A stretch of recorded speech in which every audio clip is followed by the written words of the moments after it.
Ladies and gentlemen, Geri Petito. I'm not an addict, I'm just an ass. And in time, this too shall pass. I'm not an addict, I'm just an ass. Geri Petito taught the class. I'm not an addict, I'm just an ass. Loves the answer, the greener grass. I'm not an addict, I'm just an ass. One day at a time, free at last. When you don't know just what to do, Just what to do, just what to do. if what you're feeling is really true, Is really true, is it really true? just keep your ideas safe and sound. Safe and sound, safe and sound. That's exactly how change is found. Change is found, change is found. I'm not an addict, I'm just an ass. And in time, this too shall pass. I'm not an addict, I'm just an ass. Geri Petito taught the class. I'm not an addict, I'm just an ass. Loves the answer, the greener grass. I'm not an addict, I'm just an ass. One day at a time, free at last. Hello, everyone, and welcome to the Geri Petito Show. Everyone and anyone who knows me knows I am the author of I'm Not an Addict, I'm Just an Ass. I'd rather be a smartass than a dumbass because, guys, over 33 years ago, I was a dumbass. But today, 33 years later, through the grace of God, I can honestly say now I'm a smartass. And yes, the word ass is in the Bible at least 40 times, and it means donkey, and that's what I was. I'm saying all that to say this, guys. You know, there's a lot of people out there struggling and a lot of family members that just don't know how to handle it, and also with health issues. I want everyone to know that I'm a nutritional health coach. I'm also a recovery coach. All my services to you are free. Please, please reach out. Know that someone is listening. If you think my book can help someone, because I sure do, you can go right to Simon & Schuster's bookstore, Archway Publishing, BAM, Amazon, Barnes & Noble, and you can go to my website, www.geripetito.com, and please subscribe to the Geri Petito Show YouTube channel. And guys, if you truly, truly, truly cannot afford my book, please, please reach out to me about that as well. I'm here to help you. Before I introduce my incredible guest, who I just love, I am going to give a shout out to a few of my sponsors. Okay, guys, here we go. So, June 23rd, 3 p.m., the Egg Theater, Albany, New York, 518-475-1845, Summer Serenade, Chris Ruggiero. June 23rd at 3 p.m., the Landmark Theater, Port Washington, New York, 917-567-5842, Dupree's, Twin Gold, The Clusters. June 23rd, 7 p.m., the Landmark Theater, Port Washington, New York, 917-567-5842, Comedy Night, Fred Rubino and Friends, Nick Petito and Tugboat Manny. Okay, guys, if you use the code GERI, you'll get discount tickets. Okay. Then we've got John Bishop, a.k.a. Johnny B. Singer-songwriter, host of the Entertainment Luncheon South, a nonprofit network created for the creative. His Facebook group page is Entertainment Luncheon South, partner in the Joey D. and Johnny B. Rockin' Oldies Band. And then I've got Stormin' Norman Selden, 732-245-4777, www.storminnormanselden.com, booking dozens of attractions for concerts and performances on venues of all sizes. Guys, he's got a 5 to 12-piece band.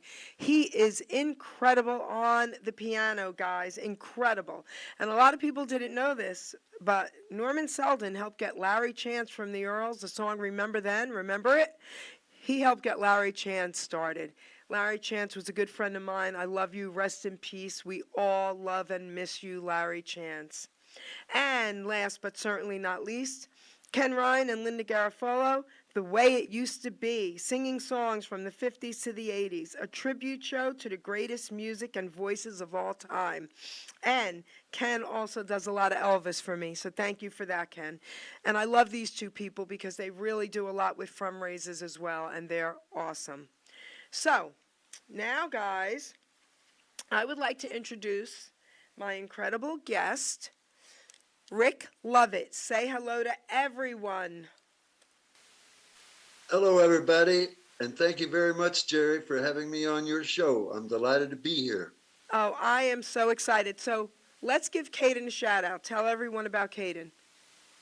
Caden Gordon is a music promoter who I met a couple of months ago, and he's a terrific person, and he's very good at his job. I think he's kind of a genius. He's got me on maybe 8 radio stations now, and gotten my song played on dozens of radio shows. And he's a very young guy and very ambitious and doing very well. I'm very proud of him and glad that I know him.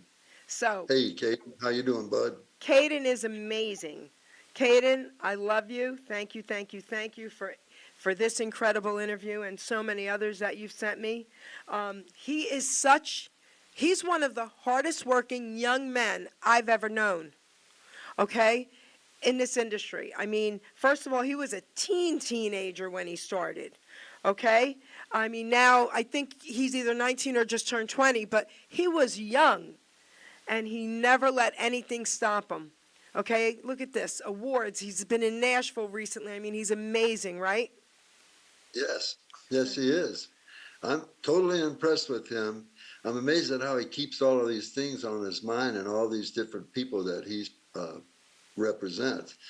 I just don't know how he does it. He's got one of those minds that can keep on going. He'll call me in the morning, and late at night he'll call me. So he must be up working all the time. And I'm thinking, how can someone that young have so much going on? But when you look back in history, lots of people were genius when they were young. Paul McCartney and John Lennon, they wrote all those great songs when they were in their 20s. Mick Jagger, not just musicians, but a lot of people, they're at their zenith when they're young, and they got young songwriters.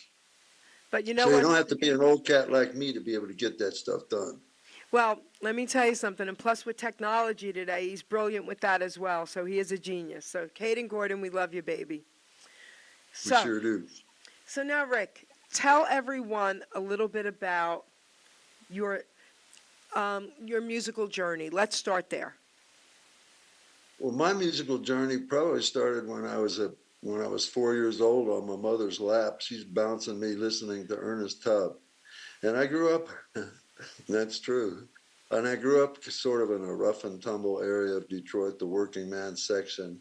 And we weren't the richest people in the world. So I was a shoe shine boy on a street, 3rd Street actually, that ran down, just down into the heart of the neighborhood there. And that neighborhood had, 2 bars on every block for about a mile.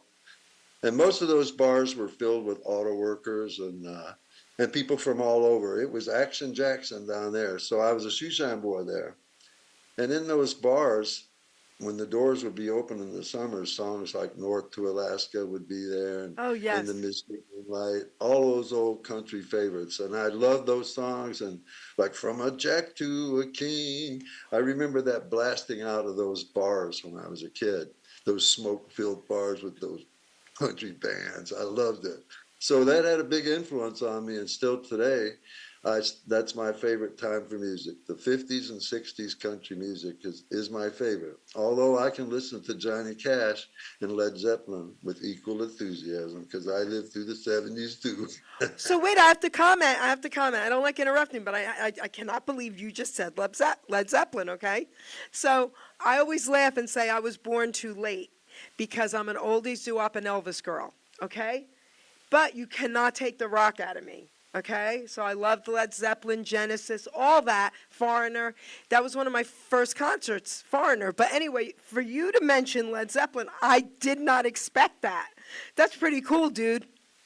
Maybe we're synchronized. Okay, that is pretty cool.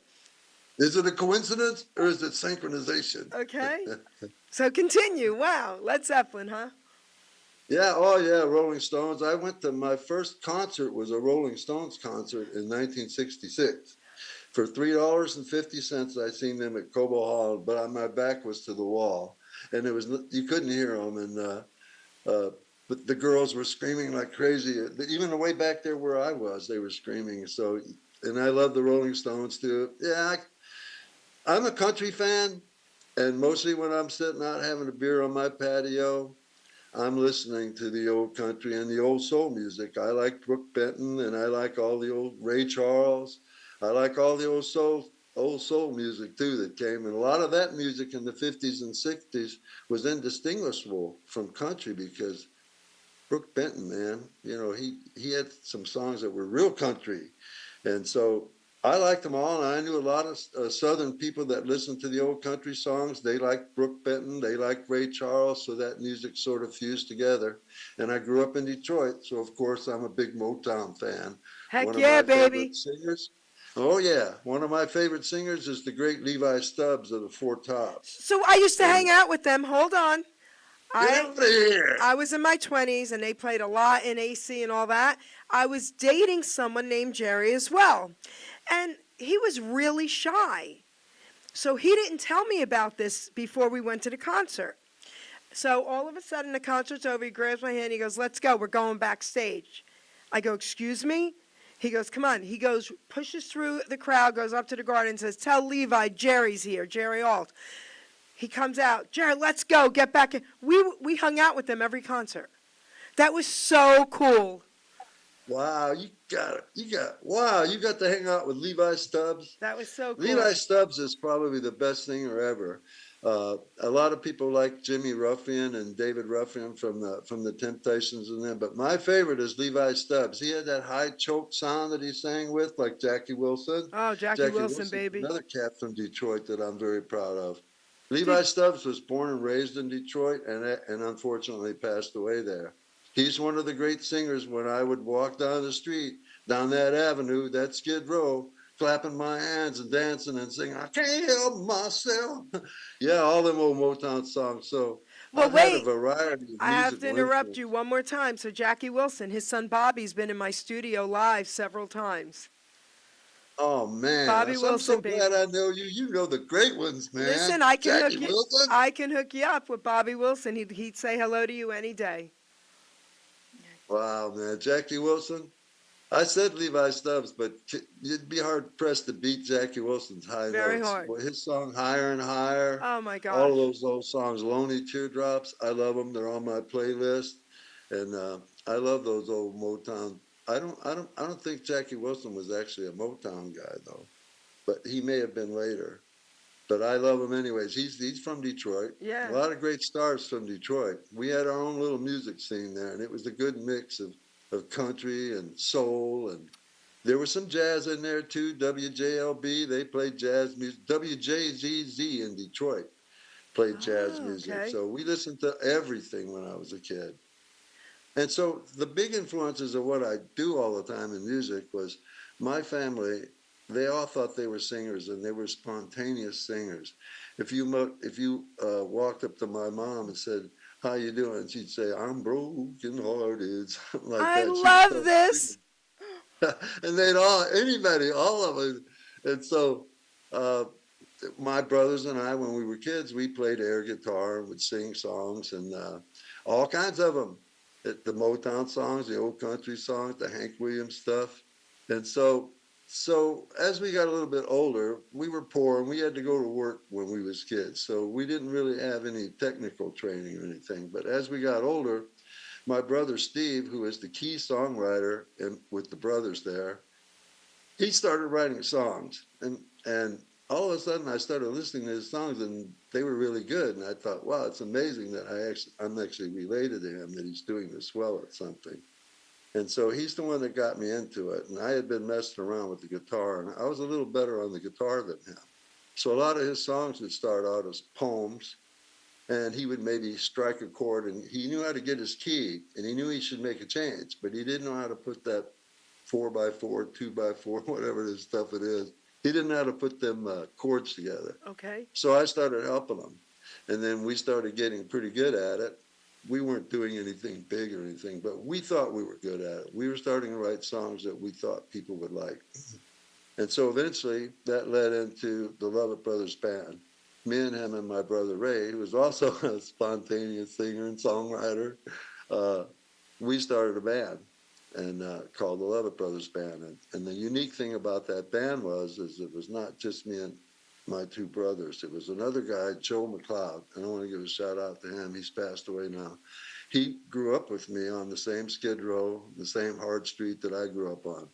And he learned to play drums with us. And we all learned how to play together, the same guys who were kids together.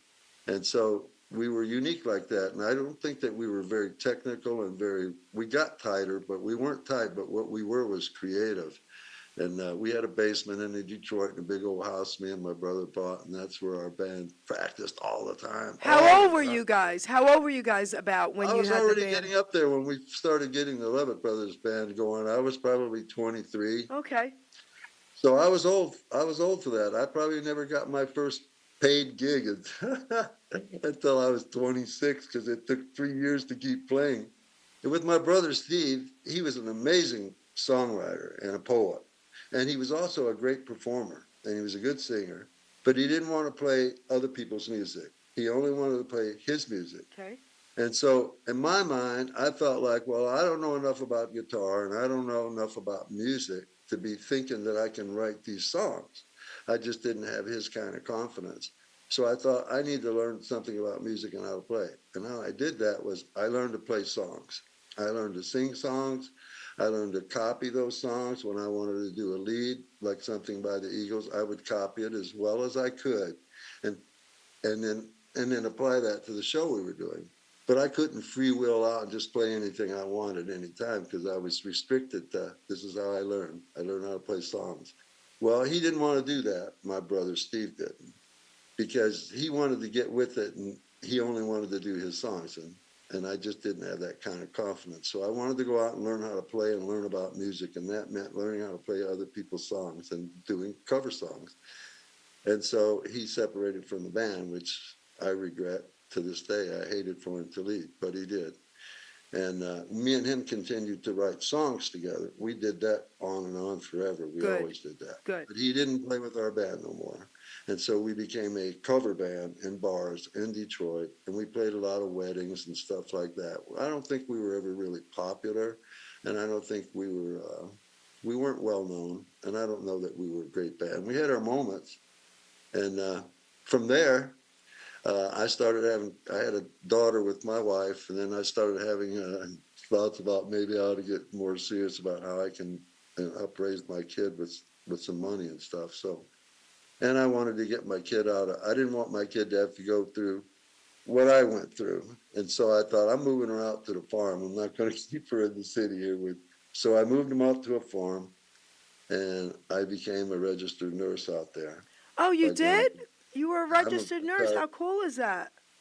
I'm a retired registered nurse, and so Okay. is my wife. Okay. And so going to nursing school and being a dad sort of interfered with things. And I did write some of the songs that I have out now. I wrote some of them in the late 80s and early 90s. And so I played the guitar and I thought, I might want to do this again sometime. So I grabbed that acoustic and I started playing again. And I chose to do songs like North to Alaska and Thanks a Lot by Ernest Tubb and simple songs like that just to get back into the groove of it. And so then I wrote a couple of songs while I was doing that. And so, but I wasn't really serious anymore. I thought my friend Dan McClellan, who was a great man, he's passed away too.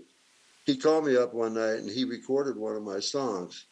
And he said, Rick, this song's really good. I'm going to go to Nashville. This was in 1993. And I'm going to sell this song. And I said, Dan, I wish you all the luck in the world, but really I'm not into it. I don't care anymore. I don't think anything's going to happen. And the bad part of that story is when he hung up the phone and I got done talking to him, he got hit by a car and killed the next day. And so that just sort of solidified that my bad luck in music. And how I know that happened to him is his brother mailed me the tape that he had made Oh, my and gosh. a letter that he had written out on his desk to send me. So anyway, so that put me back some. And so when I decided I was going to move to California and get a better paying job, I got triple pay as being a nurse in California. I told my brother Steve that I was going to record some of the songs that we wrote, 10 of them, when I get to California, because had that frame of mind again. So I came out to California, and I started working in a hospital. And my good friend Eric Biggins, I want to get a shout out to him too.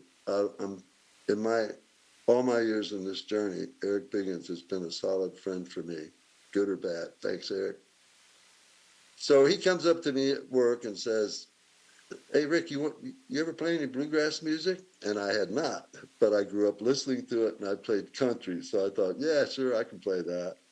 So me and him played together he got me back into music. We started playing together. We played together for a year, and all I did was strum these chords for him and watch him play the banjo and the mandolin and the guitar. And finally, I started introducing him to some of my old songs, and we eventually got to being a bluegrass band called the Highgrass Rollers. And that was in the early 2000s. And we were doing really, really super well. We were playing big clubs down in San Diego. We wouldn't get paid much, if anything at all, most of the time. But nice bars that were packed. They didn't need us. We needed them. And we So were having a great I time. have to Everything was interrupt good. you. Wait, I have to interrupt you. I'm sorry, because I have to ask you a Go. question. Just remember about where you just let off. Okay, about the bars and okay. What is exactly the difference between country and bluegrass? Well, while I was playing bluegrass, somebody said, well, maybe we should get a drummer. And I thought, well, I don't think bluegrass bands use drummers, and they don't use a lot of electric instruments like electric guitars. And I think country music sort of came from there. I know this because my mother was a big bluegrass fan, and I got relatives in Kentucky who were big in the bluegrass field. Okay.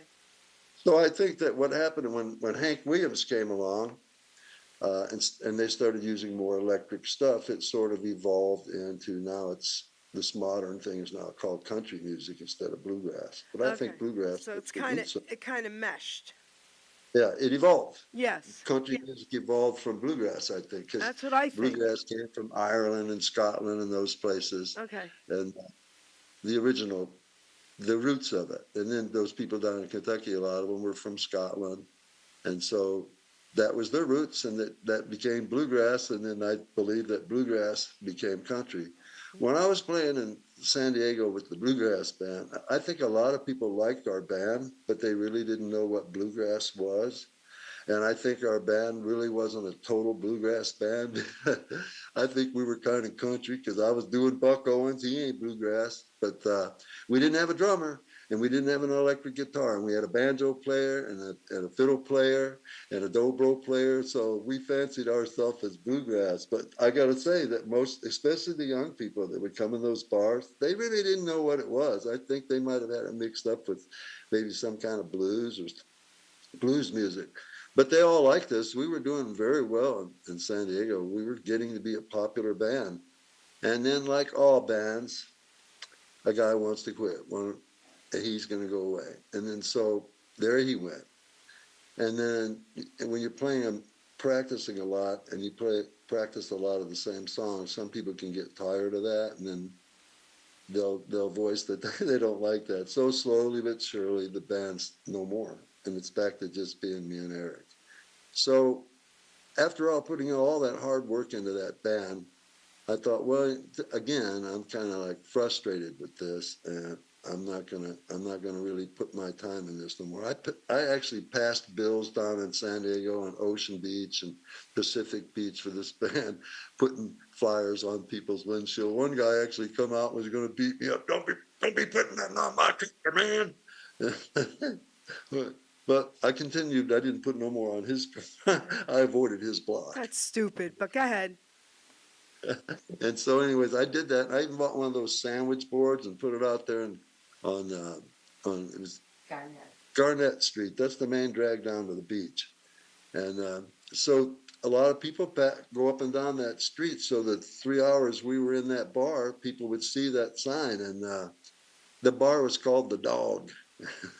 Thanks, Chris, for the gig, if you're out there somewhere. And so the young people that would come in that bar, I don't really think that they knew exactly what bluegrass was, but that bar was packed, The Dog, and they liked us. We were doing very well. We were very well received in San Diego. And then after that all broke up, life got in the way again, and I was working hard as a nurse and living in California. And I didn't have any place to practice because we were living in apartments. I sold my farm. I sold anything I had in Michigan. And when I got to California, I was even in life. I was getting a new start, but I was even. And so Pam and I lived in an apartment. My kids were all grown except for my one daughter, who was still about 15, I think. Okay. And so I didn't have any place to practice. If you practiced in your apartment there, somebody would start stomping on the floor. and I don't blame them. Who wants who wants to hear all that? And so we didn't have no place to practice and everything. So I sort of like actually I started taking martial arts for a while, and then I wasn't any good at that, and then I started painting. I started, like everybody, I'm going to become a painter. So I painted maybe 15 uh, Bob Ross paintings. They're not copies, that's for sure.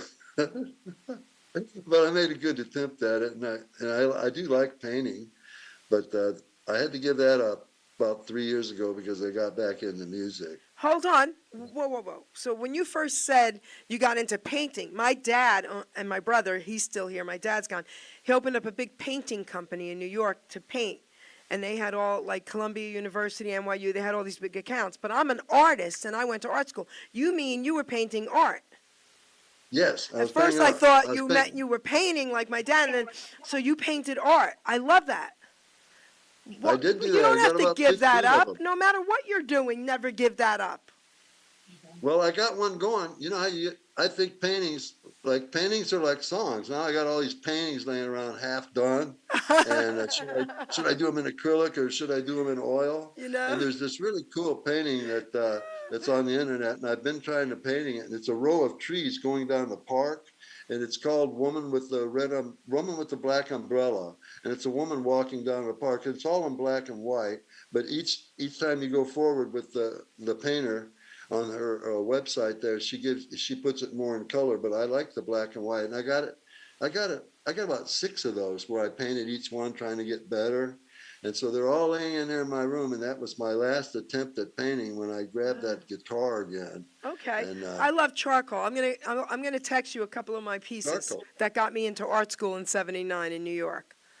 79, you went to art school. So School how of many Visual paintings have you Arts. got? Um, You, Paintings, not many. Okay. I was more into charcoal, black and white, and I was into cartoons, which was acrylics. I didn't love the oils at all because they didn't dry quick enough for me. So I'm not that I'm like, come on, I got to get this done. I finished every piece I've ever done. So I became a fan of acrylics and black and whites. yeah, I hear you. I like the acrylics too, because if I do an oil, I don't really understand it. So I understand that if you let it dry, then you have to mix your paint thinner to Yeah. go on top of it. So on that, I like that. When I do an oil, when I do a Bob Ross oil, I do the whole thing. I Yes. watch him, and See? I do my best to copy him. And he does it in 20 minutes. It takes me about 4 hours, and I keep Okay. rewinding. But I finally get it done, and they're not copies, but some of them are pretty good. I actually impressed myself There you with a go. few of my paintings, and Okay. and one thing I know that if you paint, and then if you paint for a week or so, and then you play the guitar, it'll help your guitar playing, and vice versa. If you practice the guitar a lot, then you go back to start painting, and it helps you because I think overall it helps you focus. It helps you focus in on what you're doing and fine tune things. You're always trying to get better when you're playing the guitar. At least I am. That's That doesn't mean amazing. that I No, did, but but I'm that's always amazing. trying. That's amazing. So yeah, so we're artists. I mean, that's what, it's amazing. I love it. All right, so now continue. So now the painting's on hold, and here we are now. And we're back in the bluegrass bar thing, and we're back in the talking about the being in the bars in San Diego with the bluegrass band. No, Here we go back. you said you came forward now. You said you were doing some more art, and you just have that on hold because now what's happening now? Yeah. So uh, recently, um, Pam says it started like this. I came home with a bag of groceries, and I sat them down and I said, I got the second verse to I Ain't Got the Money. And I Ain't Got the Money I wrote back in 2005 when I was still with the High Grass Rollers, and I was going to do it with the band, but the band vanished. And so I was so happy about it because I always liked that song. And so I went in there and recorded it right away. She said, you better write it down, you better record it. And so I did. And then from there, and that was about 2.5 years ago. From there, I've recorded about 18 songs, Very and cool. I got 20 out there. I think I have 20 songs out there, and I got 3 in a hole, and I've written maybe 7 new songs since then. and it's really been a nice, and here I am. And that I Ain't Got the Money song, how that came about is my brother Steve, who was my mentor in writing, told me, he says, if you get in a jam and you can't think of a title or something to get started on a song, he said, just use somebody else's great song and just go off on it. Like he wrote a song called Baby Again It's You, and he got the idea from the old song by the Shirelles called Baby It's You. So he wrote a song called Baby Again It's You. It's nothing like that one. So the old Hank Williams song, he used to act, if you got the money, I got the time. So I'm sitting there and I thought, I ain't got the money, I ain't got the time to keep you in that lifestyle you left behind. And how I got the beginning of it, I had that start, but it was also aligned with the song by Jerry Reed that I was playing in bars a lot. And that song went, let's see, the Jerry Reed song. Pam, what's the Jerry Reed song? Hi, Pam. We love you. So break out. Go ahead. Yeah, okay, I got it. So break out the bottle, bring on the crowd. Tell funny stories, so break out the bottle. So I go, I ain't got the money. And so I think those two different avenues, Hank's song and Jerry's song, both kind of got me started on that song. And I'm a 3/4 guy, and wait, I hold wrote that it. thought. I thought that's a good song. Hold that thought, because we have that song, right? We have I Ain't Got No Money, producer. We have that song. Hold on. Let's play that one first. Okay, we're going to play that song for you. Boy. Here we go.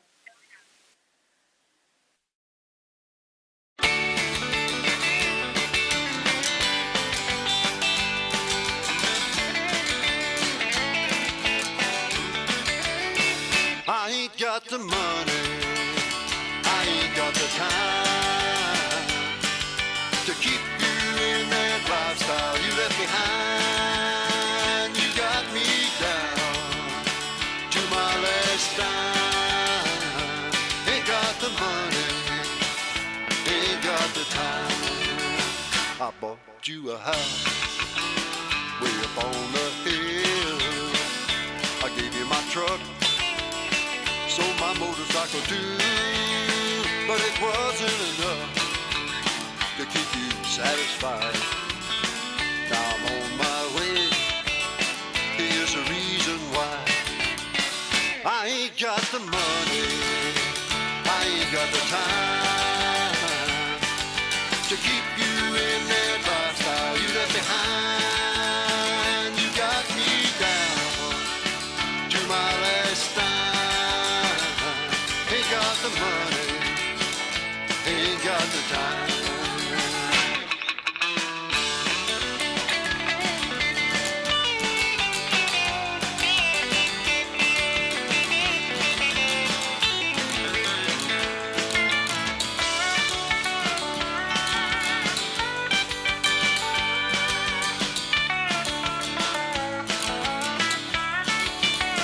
I had me a job on the railroad line.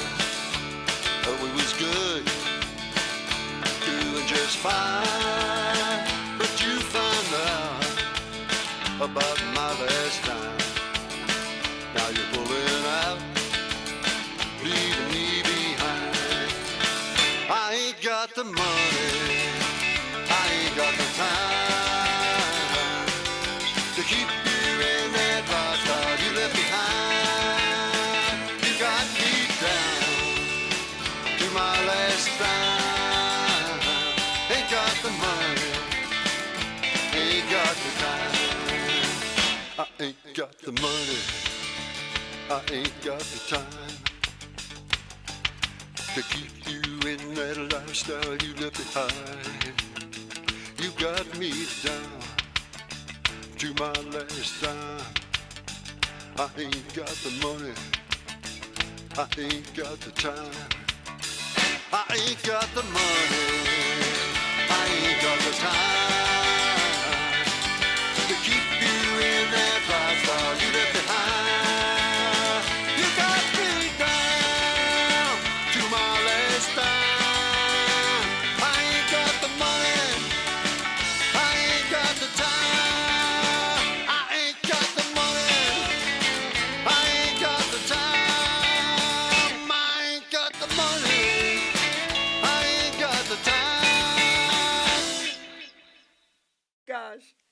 That was so cool. All right, so listen. All right. When did you record this? I can't hear him. 20. Oh, there you go. Okay, I probably recorded that song about 18 months ago, maybe 2 years ago. Okay, so you sang. Wait. So this is you singing only about 2 years ago. Right. I Right. have to ask you, and I need you to tell me. How old are you now? Come on. Come on. Oh, 30. I'm Jack Benny's age, 39. Come on. Come on. You have No, to. I'm not ashamed of it. I'm 71 years old. Okay, so the reason I needed you to say that was because you are incredible. All right, first of all, guys, okay, 71 years old, and he just recorded this like 2 years ago, okay? That song is so ridiculously cool. So that's country rock because it's such a rock song, okay? And I'm like, my producer's dancing back there, okay? And we're like, when we were listening to it earlier, just to make sure it was right, we didn't go through the whole thing. But I was like, this is really cool, okay? Now I know what he means by country rock, okay? That was so cool. Thank you very much, Jerry. You're awesome, baby. Oh, I'll come and wash your car for you whenever Come on, you want. baby, let's go. Listen, I'm like, this is crazy. That was so great. And I talk about some of the people that were on that record with me, like Buzz Campbell, who played the amazing guitar on that song. Buzz is in a band called Buzz Campbell and the Heartaches, and his bass player, Pam, can you find out what his name is? I don't know how I forget this guy's name because he's so great. But they all played in the Stray Cats. Do you remember that band? Oh, come on. What are you Stray kidding? The Cats, Stray yeah, remember Cats. that? Yeah. We're going to rock this town. We'll rock Okay. this town. That great band. Well, Buzz wasn't a member, but he played with them, and he opened up for them and played alongside with them. But now he has their bass player with them, and he's an amazing guitar player. He's one of the best guitar players I've ever seen. And let me hear. His name's Lee Rocker. Sorry, Lee. Wait, Actually, I'm his planning name on is, going down wait, to hold meet him on. then. His name is Lee Rocker. Lee Rocker. You'll And never he's the forget bass his player name for the again, and I'm Stray going to Cats. tell you why.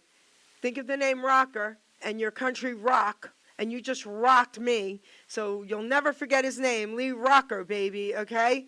He taught you how to rock. Well, Lee Rocker, I talked to Buzz the other day, and I have never really met Buzz in person, but I'm going down to meet him and Lee Rocker, and I said, I want to get a picture with Lee Rocker, too, so it'll give me some cred. And Buzz never answered me yes or no if Lee's going to do it, but Okay, Buzz I said want he you to would. send me that photo because I want to see it, okay? That is so ridiculous. All right, we're going to play another one of your songs. Now, wait, let me back up for 1 second, producer. So that song you sang, you recorded it almost 2 years ago. When did you write that song again? I ain't got the money. I ain't got the time. I wrote that in 2005, I think it was. 2005 That's about, what I okay? wrote. I never recorded it until Nope. until 2000. That is so ridiculously cool. I want to be you when I grow up. All right, producer, let's play another song.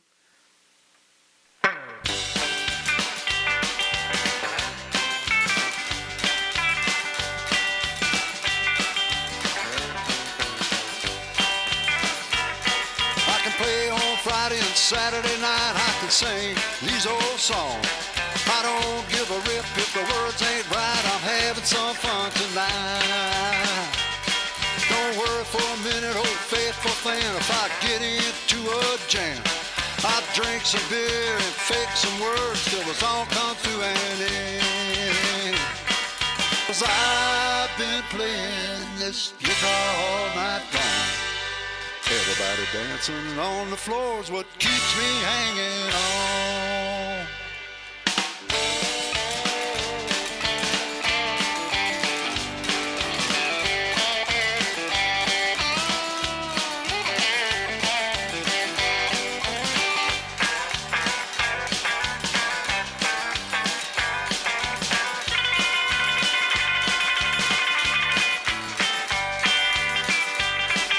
I had me a job working 9 to 5. I couldn't wait till I got off. At quitting time, I headed home and picked that guitar up. I went on down to the bar and I found my rowdy friend. We all tuned up and let it rock and roll up to the end. 'Cause I've been playing this guitar all night long. Everybody dancing on the floor is what keeps me hanging on.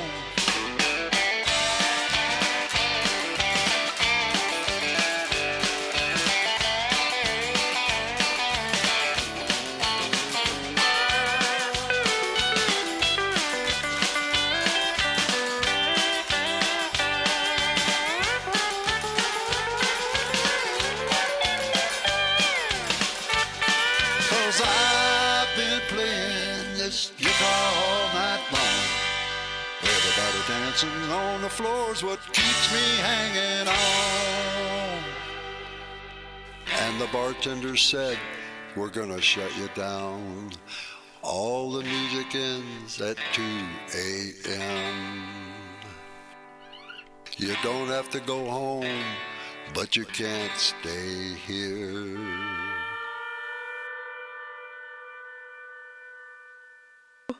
All right. So wait, I have a question for you.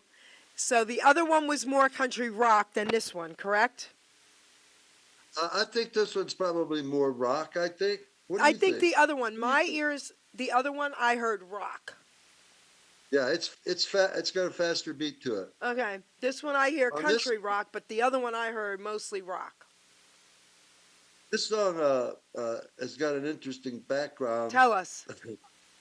Okay, so I'm playing with the bluegrass band because I wrote this song in like 2005 too. Okay. I wrote some songs when I was with. When did you Digress record Records. this one? Wait, when did you record this I one? recorded this song about a year ago. That one's This been is about a year. crazy. All right, continue. Tell us about the song. So I'm on my way to practice with the band, and I'm driving along the service drive of the 5, and some guy had ran into a tree, and he got himself killed, and they had him laid out on the street, and he had a yellow tarp on him flapping in the wind, and I felt really bad. It was like a real downer. And then so that made me think of my cousin who used to play in my band. His name was Paul Phipps, and he was a very, very talented guy, very good singer, very good everything. And so Paul had went a little bit astray and was hanging out in some tough places. And he called me one night and he said, "Hey, Ricky, why don't you come on down here and play with the boys here?" And I said, "No," I said, "Paul, I don't want to hang out down there. And I'm not, I'm kind of afraid of them guys." And so he said, "Come on, Ricky, you can play on Friday and Saturday night."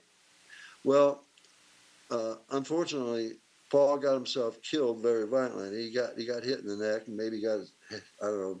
He got How hit in the neck with long after that conversation did he get killed? He got killed because he took a stranger home with him. Made No, but friends how with long somebody in after? the bar. How long after that Oh, call? this has been that had been. Paul got killed maybe, let's see, 04. No. Maybe, How 15, long after? 15 years. No. 15 How years. long after the call to you of him wanting you to come there did he get killed? Oh, maybe a year, Okay. 1 year. Okay, ago. continue. Very tragically. And so when I seen this tragedy, I thought of Paul because he died violently like that. And then when I thought of Paul, all I thought of is him saying, "Come on, Ricky, you can play on Friday and Saturday nights." And I loved Paul. And he was giving me a compliment, and so I thought of him. And so to relieve my tension, I'll either grab a guitar, write a song or something, and I'm on my way to band practice. So I thought of that, and I go, I can play on Friday and Saturday night. I can sing these old songs. And so I wrote the whole thing in my mind before I got to band practice. And everybody loved the song, but it was coming towards the end of the band, so we never got to play out on it. But I think a lot about Paul and that song now. Every time I hear that song, I can play on Friday and Saturday nights. I always remember Paul telling me that. You know He what's was amazing? So a lot of tragedies in everyone's lives come out in music beautifully. You know, yeah. they have a lot of jokes, and I know you've heard them about country music back then, way back then. If you play it backwards, you get everything back: your home, your wife, your dog, all that. But on a serious note,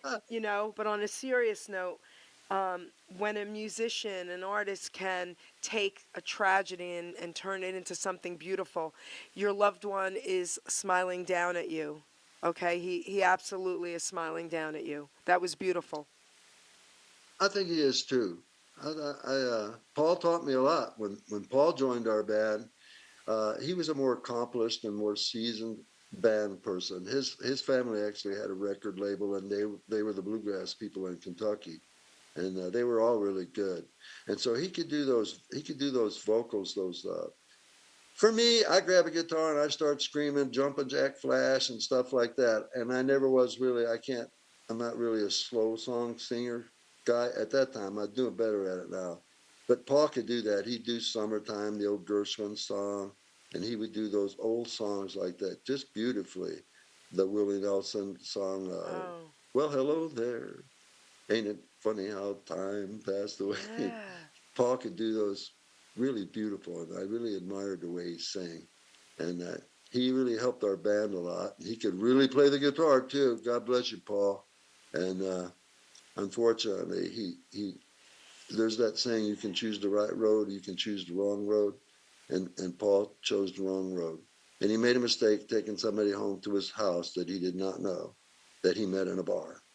Now I don't know what those two guys were up to, but It he made a ended mistake. tragically. Don't take Yep. people to your house that you met in the Yeah. bar. It You can ended take them to your house tragically. later after you get to know them, but taking strangers home with you, you just don't know what you Right. got there, because anybody can mask what they are. You're right. You're right. A lot of sociopathic people are the friendliest people you're ever going to meet. You're right. So, I Um, don't never wow. got whether anyone went to jail or not. So I am going, before we play your third song, I'm going to read a poem out of my book. And the reason why I wrote this poem, it's called Utilizing Gifts and Talents. And I love to read this when I do singers and, artists and musicians and all that. Because a lot of people message me and they're like, Jer, your guest was amazing. I wish I could sing like him. I wish I could sing like her. I wish I could write like you. I wish I could dance like that person. And I need everyone out there to understand that everyone has a gift to offer. Every single person has something to offer, but it's up to you to figure out what that is, and then, bam, use it. So this poem is called Utilizing Gifts and Talents, and if you're listening and you're struggling with your self-worth or feeling like you have nothing to offer, that's not true. Okay, listen to the words. We are born with talents, we are born with drive, with different gifts to help us thrive. I knew early on I was born to draw and paint, to also write poetry and to talk without restraint. Our gifts and talents should all be used, God's gift to us, not be abused. We can go far in life for sure, using our gifts to go on tour. All our talents should be used to create ourselves and more, but then our job's to share them, to even up the score. You see, in life, what's needed is not just for ourselves. Once our gifts are mastered, take them off the shelves. A living we can make by spreading them around, not just for the money, to spread a peaceful sound. Don't take for granted the gifts you're given. Go out and spread the joy. Our gifts are not to be held back for us to self-destroy. Put your efforts forth. Do not hesitate. All your talents, my friend, are never second rate. Never hold them back or you will surely die. Maybe not in body, but your soul will cry. Our gifts were made to share, our talents made to soar. Go through life enlightened and then you can roar. Be proud of who you are. Be happy you're alive. Once again, my friend, your gifts will help you thrive. By putting efforts forth, not keeping them at bay, your name, Rick Lovett, baby, will live forever, forever and a day. So go through life excited for what you sure can give. To yourself and others is our reason to live. Our grave will be quite lonely, but our legacy lives on. So make sure people smile with the breaking dawn. And Rick, that is what you are doing. You are making people smile. Well, that was great. Did you wrote that? Yes, I'm a poet and I know it. Well, you're a poet and you know it, and girl, and you go for it too. That was great. I like that. That's awesome. Thank And, you. do you write songs too? Okay, so, no, but I could say now I wrote a song. Okay? So, oh, I feel so bad right now. I forget his name, and this is terrible. He's a legend from back in the day, and he wrote songs for so many artists out there. And I got to interview him, and I feel so bad right now that I really forgot his name. But I'll get the name for you. But he reached out to me, and he said, come on, I love your poems. We're writing a song together. And we actually wrote a song together 2 years ago, a Christmas song. And he recorded it, and he sent it to me. And he said, I said, listen, you did most of that. And he said, no, no, no, you did just as much. And to this day, I laugh, and I'm like, no, no, no, you did most of that, okay? And it was amazing. So there you go.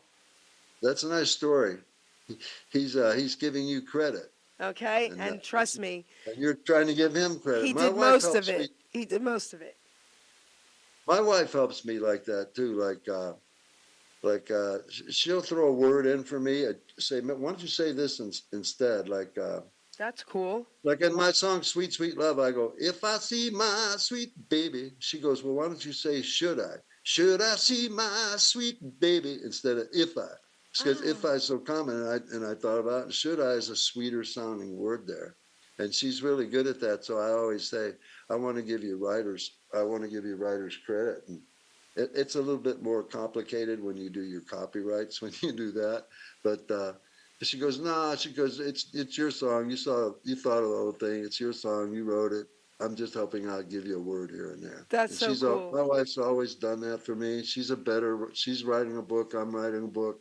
She's a way better writer than me. She's a way smarter person than me. That's why I latched on to her so long ago. So wait a minute. So you're both writing a book? Yeah, she's been writing her book for a long, long time. But life got in the way. We got 3 kids, and Okay. she's a registered nurse too, and we lived on a farm and blah blah blah. What is the And hers title? was, Wait, hold that thought. What is the title of hers going to be, and what is the title of yours going to be? she doesn't have a title of her book yet, but it's a revolutionary romance. Okay. It's a romance based during the Revolutionary War, and it's really quite good. But Pam has always given up things for her family and for me, and so she's been helping me in this music thing, and that's taken her away from her book. And when I started my book about 2.5 years ago, and I do have a title on my book, it's called All Roads Lead to 3rd Street. That's something my dad told me when I was a kid. 3rd Street was a skid row place I told you about earlier. And my dad was sort of a gloomy fella, and didn't do so well in life. And he felt like that the end of the line for everybody would be 3rd Street. So he gave me the title of that book. And that could change, but right now that's it. And my book's about when I was a kid, a trip that I took from Detroit to Kentucky way back in 1960 with 3 of my brothers, the oldest one and my mother. And it's about what happened to us in Kentucky and what happened to us in Detroit. I wrote 3/4 of the book without writing the beginning. So I'm writing the beginning to hook it up to the last of it. The book's finished. I just got to write the beginning. And what happened to us in Detroit the night before down on that street there, the Action Jackson Street. So I think it's a book of survival of 3 boys, and also a book of contrasting lives of living as a poor kid on Skid Row in a city, and being a poor kid in the mountains of Kentucky. So cool. I think it's a very good book. So cool. I would have finished that book already, but I'm having so much success with this music, I've had to put it on the side. You're having a And blast. I can't, yeah, I'm on your show, Jerry. Yeah. And so I don't seem to be able to split my creativity. Like if I start thinking about what I did to put in the book, then I can't think about what I'm doing on music. So it's one or the other for me. No, I 'Cause get gotta it. Because you're a I got to man. put it all in it. No, because you're a man. That's what they say. Yes. That's the truth. I got to get. The songwriter's Trade Martin. Did you ever hear of Trade Martin? You have to look him up. Ted Martin? Trade Martin. Okay. Oh. He's a legendary, never heard of singer-songwriter. He did so much for so many legends. He's worked with everybody. Trade Martin. Do you remember any of his songs? Not offhand. There's so many of those writers back Yeah. in the day, and all through all music, all the Yeah. time. But so many Amazing. people that wrote great hit records in the 60s and 70s and 50s, and we don't know their names. Like Carole King wrote all kinds of songs. Yeah. I don't know how many songs she had personally that were hits, which were a lot of them. But she wrote lots and lots and lots and lots of songs for songs that we love, but we don't know she wrote them. Okay. And oh, I can't think of the James Taylor song that he asked her for permission. You Got a Friend. Oh. James Taylor recorded that, and as I read it, he actually asked her if he could record that song, and she allowed him to do that. They're friends. Okay. Cool. And so she's a super songwriter that nobody knows anything about. She wrote a lot of those late 50s, early 60s mostly songs, those on-beat type songs. And I liked her style. I don't write as good as she does, no way, but I use that on-beat style. I got an old-fashioned style, I think. Like that song, guitar song that you played. I love how you say guitar. Guitar. Guitar song. The guitar song. When I was playing bars, no matter what song and we were playing cover songs, no matter what songs we played, at the end of the night, we would play that old song by Bruce Springsteen, New Jersey, right? That Cadillac Ranch, Cadillac. And that song just grabbed the G, and it started off going, so everybody would come to the dance floor. And basically, he's just hitting the G and just going to town with it. And that particular groove, it's got its roots in bluegrass. I've done lots of songs in bluegrass like that, lots of country songs and like that. It's just purebred rock and roll. And so when I did the guitar song, that's what I was thinking of. I thought this is going to be a good song because I'm using that type of music, that bass that got them people up to dancing and stuff. And as you know, it's not exactly like Cadillac Ranch, but those type of songs where you're just off to the races with it. You got your 3 chords set up. You got some cool words set up. You got a good band going with you. So when I wrote, well, am I going to call it the guitar song because it doesn't have Stairway to Heaven. It doesn't have Sweet Home Alabama type leads. It ain't got them almond, but it ain't Blue Sky. But what it does has, it has that purebred basic rock and roll in it, featuring the great Russell Hayden on electric guitar and steel guitar, and the great Trevor C. Edwards. He played another lead on that guitar. So I really enjoy those leads. They're quick. They get in there and they get out of it real fast, but they do great for the 10 seconds that they're in there or so. And I like that kind of music. And I tell you, Jerry, a lot of these music fuses together because I've played bluegrass, I played country, I played rock, and 3 chords, and sometimes I use a minor or 4 chords. I'm writing a song now that's got about 5 chords in it. And it's getting kind of boring. So listen, I just heard when you started talking about chords, I just heard blah blah blah blah blah blah. I know rock, jazz, blue, but chords. But listen, we have your 3rd song here. We're gonna play it, and then you're gonna talk about it. Okay? Okay. Here we go.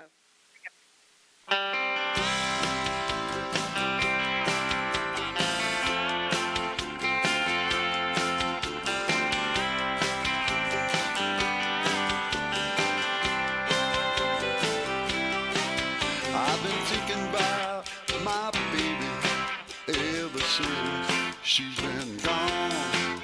I don't think she's coming home. That's the word that's going round. Should I see my sweet baby? I'm gonna tell her what's on my mind. I'm gonna tell her I think about her all the time. And I got some sweet, sweet love just for you.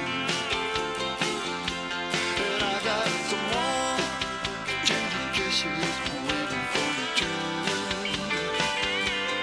If you just turn around, I didn't mean to let you down. I'll make it right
just for you. And I got some warm, tender kisses waiting for you too. If you'll just turn around, I didn't mean to let you down. I'll make it right if you just come home tonight. Oh, I'll make it right if you just come home tonight. Oh, lighten up if you just come home tonight.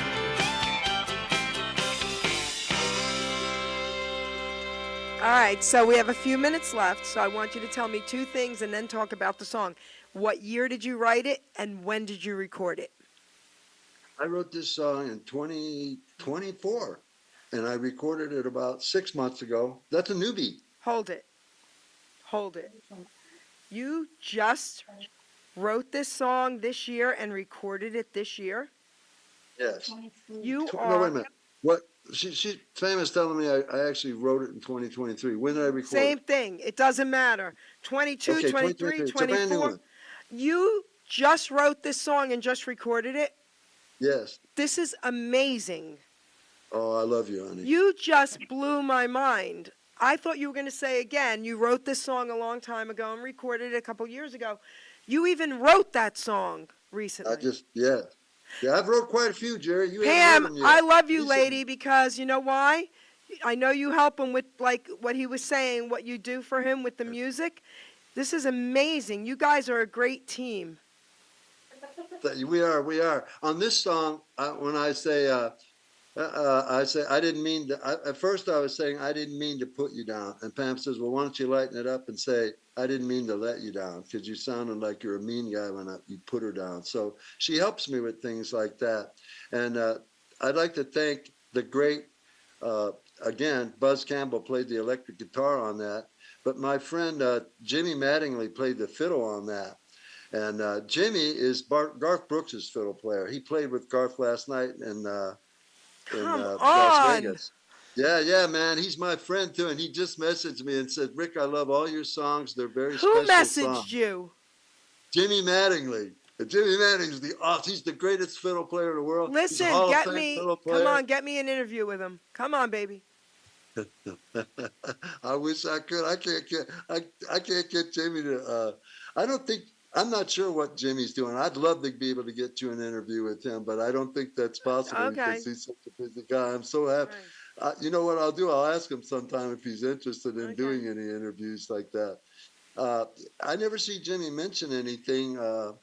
I think maybe he has contracts with different musicians, pretty famous ones like Dolly Parton and stuff. So there might be some restrictions. there on are what restrictions. He can, There are I'm sure he's restrictions. under contract that he Yeah, can yeah. and can't do certain things. Yeah. But he's a terrific musician, and he's a down to earth person. He compliments me all the time. He tells me I'm blessed to be playing on your songs, and he's a Hall of Fame fiddle player.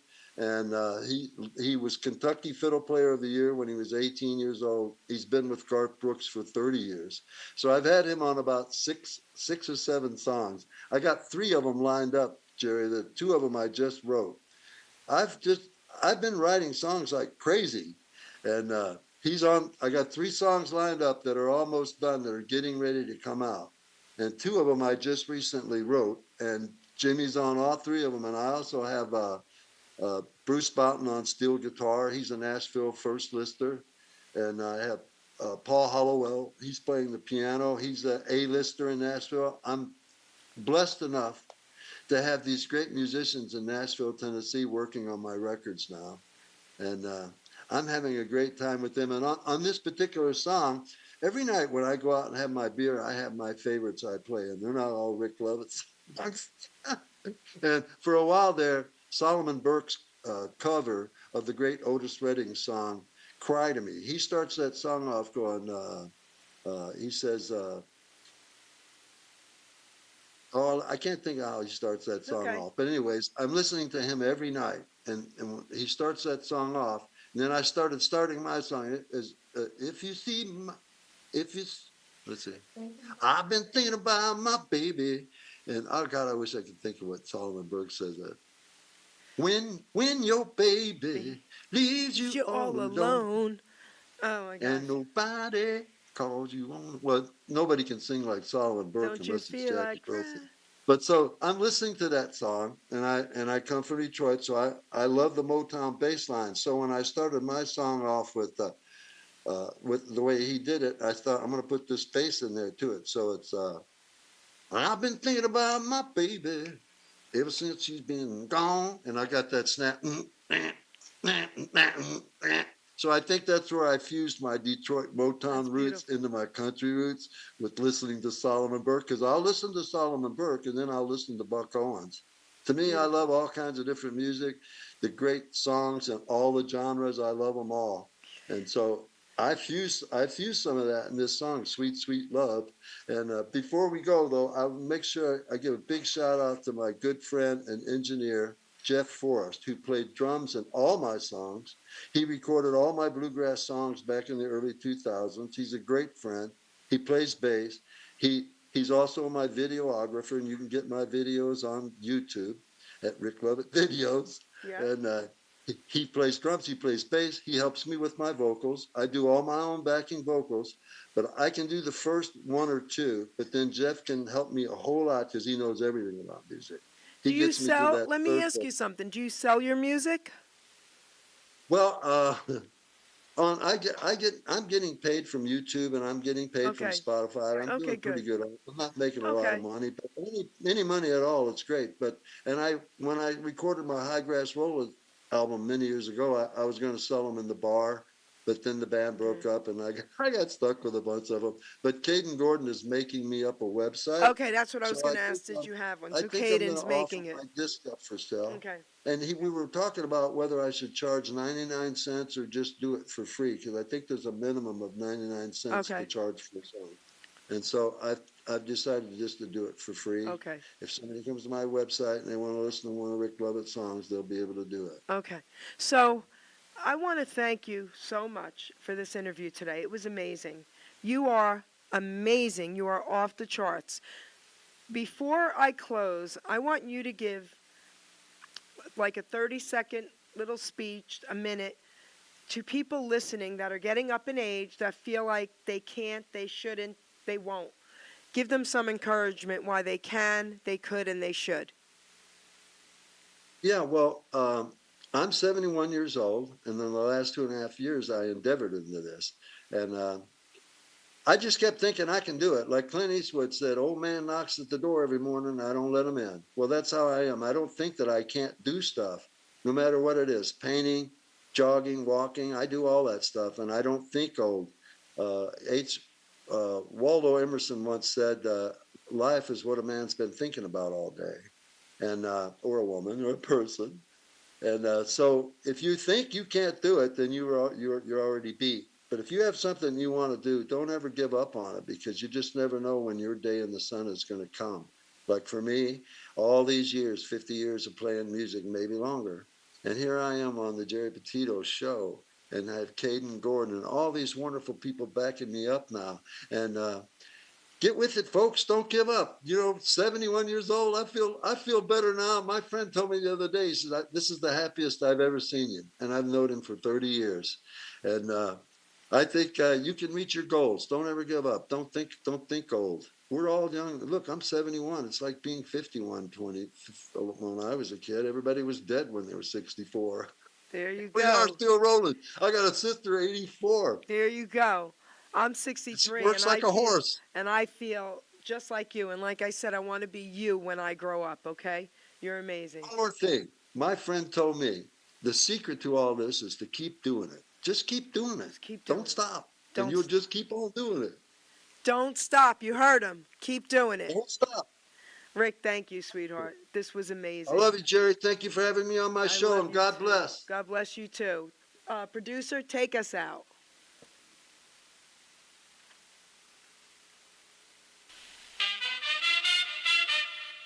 Ladies and gentlemen, Geri Petito.